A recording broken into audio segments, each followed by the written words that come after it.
I said that I was not sleepy, and could not sleep in the daytime. She said, "When you are old like me, you will be able to sleep at any time. Just now you are young, and fond of play.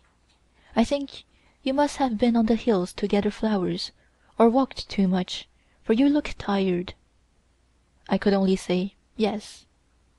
The two court ladies who had just been talking nonsense about Her Majesty came in, to assist in handing her the toilet articles.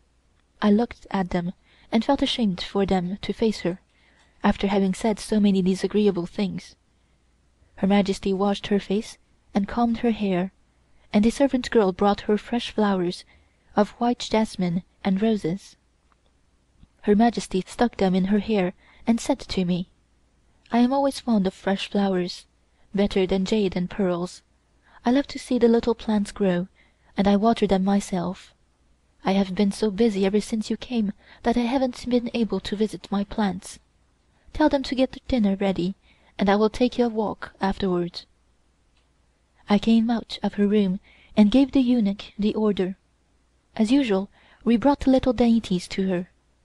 By this time Her Majesty was dressed and was sitting in the large hall, playing solitaire with her dominoes. The eunuch laid the tables as usual, and Her Majesty stopped play and commenced to eat. She asked me, "How do you like this kind of life?" I told her that I very much enjoyed being with her. She said, "What kind of a place is this wonderful Paris I have heard so much about? Did you enjoy yourself while you were there, and do you wish to go back again? It must be hard for you people to leave China for 3 or 4 years, and I suppose you were all pleased when you received the order to come back after your father's term was finished." The only thing I could say was, "Yes," because it wouldn't be nice to tell her that I was awfully sorry to leave Paris.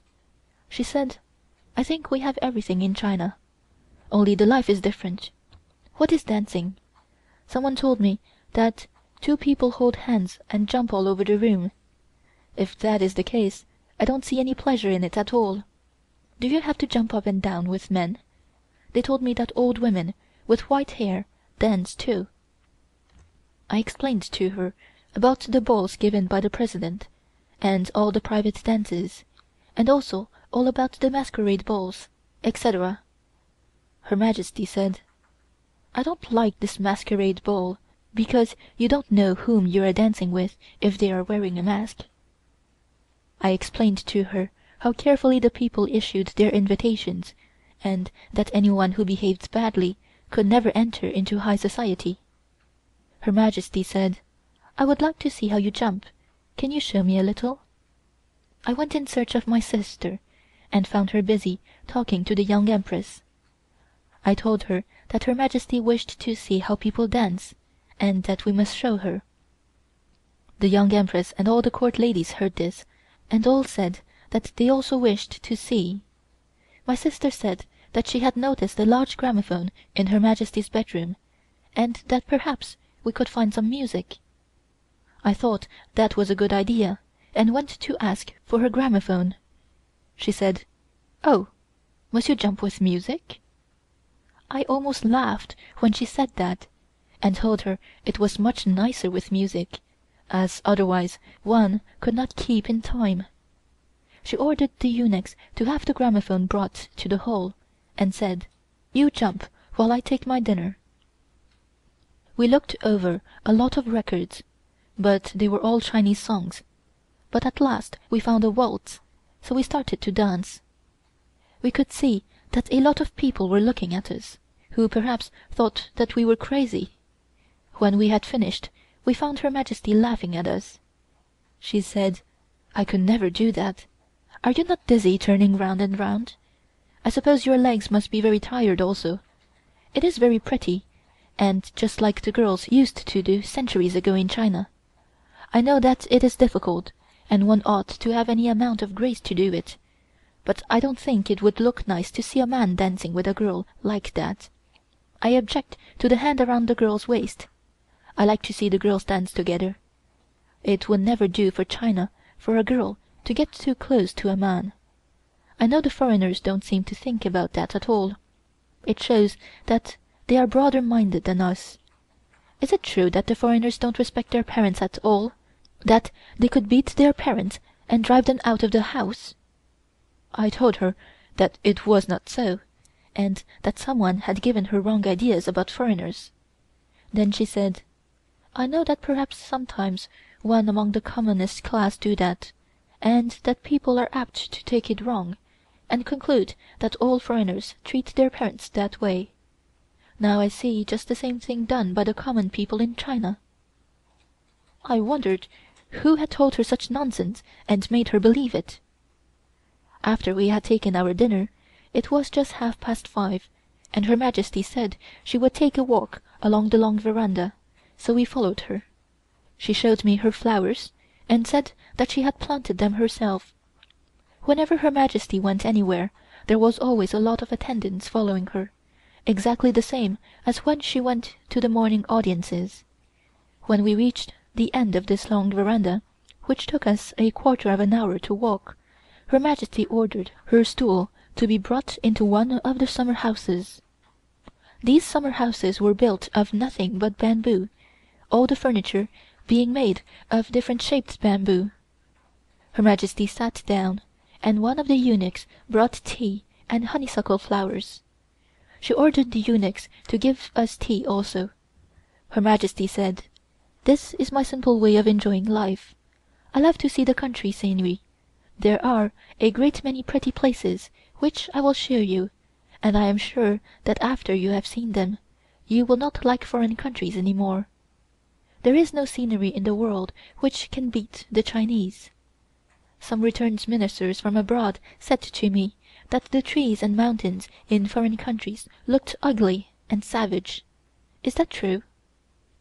I concluded right away that someone had wished to please her by saying things about foreigners, so I told her that I had been in almost every country, and had found lovely scenery, but of course it was different from China.